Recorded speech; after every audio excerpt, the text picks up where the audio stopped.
Today we're talking about taking a stand and what that is. What does it mean to take a stand? What does it look like to take a stand for your life? And how do you do that? And why is it important? Because when we know why it's important, it creates context. And when there's context, we're more likely to take action, or we're more likely to find it easier to take action. I often talk about this with clients, the distinction between commitment and compliance. When we're taking a stand in our life for what's really important and what it is that we actually want rather than what we think we can or should have, when we take a stand for that, it's easy to be committed, or it's easier to be committed. We don't need to rely on motivation. We don't need to rely on having lots of energy, because generally we are able to bring energy to what we want. We're making a stand for what we want. We're committed because we're aligned with who we really are. We're aligned with what it is that we want to create. The problem most of us have is when we are forcing compliance because we're trying to create something or be something we think we should be, trying to have something we think we should have, rather than what it is that we actually want. So we're talking about taking a stand. We live in a very fast-paced world, lots of noise, lots of distraction, and we often don't slow down enough to even ask ourselves, what is it that we want? What do I actually desire? What is it that I actually want? So I want for you, as you're listening or afterward, take some time to consider, what is it that you want? What is it that you want to create? What are your desires? And that's the first part, because without awareness of what it is that we're actually taking a stand for ourselves, for our life, what we believe in, if we're not aware of what it is we want to take a stand for, there's no context. So this isn't going to make any sense. So first off, what is it that you want? What is it that you desire? Take some time with that. Often in this, like I shared, this fast-paced world, what we want isn't going to occur to us really quickly. Often we're going to slow down and listen. So have you ever noticed that you have a goal in your life or something that you want and you haven't managed to achieve it yet, or you haven't managed to create it yet? It could be anything. It could be weight loss. It might be more money. It might be a change in a relationship. It might be to look a certain way. It could be to grow a business. You're like, I've got this idea in my mind of something that I want to create, but it hasn't come to fruition yet. Taking a stand doesn't mean only thinking about something. This sounds so obvious when I say it out loud, but taking a stand doesn't mean only thinking about something. It means being, in every sense of the word, aligned with what it is that we want to create. Really aligned, truly aligned with what we want to create. Do my actions, does my thinking, does my commitment align with what it is that I want to take a stand for? Taking a stand for me is our birthright. It's a facet. It's a facet. It's a part of who we really are. Our desires, our wishes, and our wants are part of who we are. It's a facet of who we are.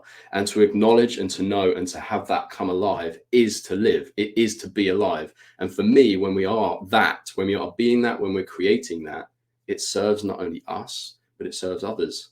It serves everyone around us. It serves, I'm going to give you an example of that in a minute. It serves our whole life, and it serves other people, because when we're living authentically in alignment with who we really are, our desires, our wants, taking a stand for who we really are in this world, watch what happens to the person. We come alive, confident, happy, playful, fun, joyful, energized.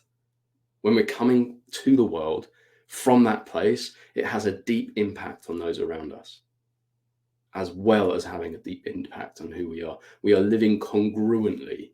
Therefore, we're living in certainty, in confidence, in being who we really are. So taking a stand isn't only about just having what you want. It's about being who you really are in the world. And that impacts not only you, but everybody around you. It takes courage. So for much of my life, I'm 40 this year, although clearly don't look it, obviously. I'm 40 this year. And for a lot of my life, I found it really difficult to take a stand. And I see this in my clients, to take a stand for what they really want. We have to work through layers of condition, like guilt and shame and what other people think, and being willing to give people full permission to think whatever they want to think about you or us or me. And one of the things I've noticed in my life is, until I'd say recently, in the last sort of few years, I did what I thought I should do. I did what I thought I had to do as a parent, as a father, as a husband, as a friend, as a son, as a brother. I did what I thought I had to do. And that led me to being popular. It led me to being liked. It led me to being what I would consider a good role model. But actually what started to occur was, deeper down in me, there was a dissatisfaction. And I see this often in my clients. There's a dissatisfaction. We get to a point in our life where, and it might be happening for you now, and if it is, I've got something for you at the end of the life, so stay with me. If there's a dissatisfaction, if you got to a point where it's like, I'm not actually, even if I have everything I think I need or everything I thought I wanted, if there is a dissatisfaction, there is something going on inside of you that you're not taking a stand for. There's a misunderstanding, perhaps, that you're not taking a stand for. And we're only going to get that if we slow down and look. So there are two parts that I want to talk about here. The first one is just to finish my story, actually, as I started it. I tend to do that on these lives, so bear with me. For much of my life, I would do what I thought I should do, what I needed to do, what I had to do, because I was conditioned to do it.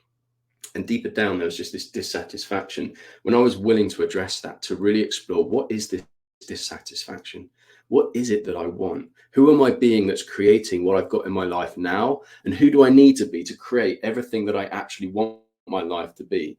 And what I really wanted my life to be was, I didn't want to be employed. I wanted my own business. I want to be able to work from home. I want to earn X amount of money. I want to be able to create this lifestyle for my family. I want to have lots of presence and centeredness and groundedness in my life. I was only willing to get that. I was only able actually to have that when I was really willing to take a stand for what it is that I wanted and to really acknowledge what it is that I wanted. So I want to invite you to do the same. What is it that you want? What are your desires?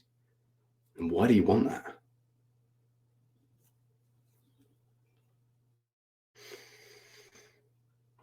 So two things to look at are, what are you creating? What is it in your life at the moment that you have that you don't want? And how are you creating that? And what is it that you want to see more of in your life? Or what is it that you want? What is it you want to create in your life? And who do you need to be in order to create that? No one is served by you holding back. No one is served by you holding back in your life. You're not here to hold back, to play small. You're here to be who you really are. And this isn't only having money and houses and cars. It's not really that. That's the end result sometimes. It might be even charity. It might be something else. It doesn't matter. It's not about everything that comes as a result of that. It's being who you are and living as a full expression of yourself. And one of the ways we do that is to take a stand for who you really are in what it is that you want and what you desire the most, deepest down.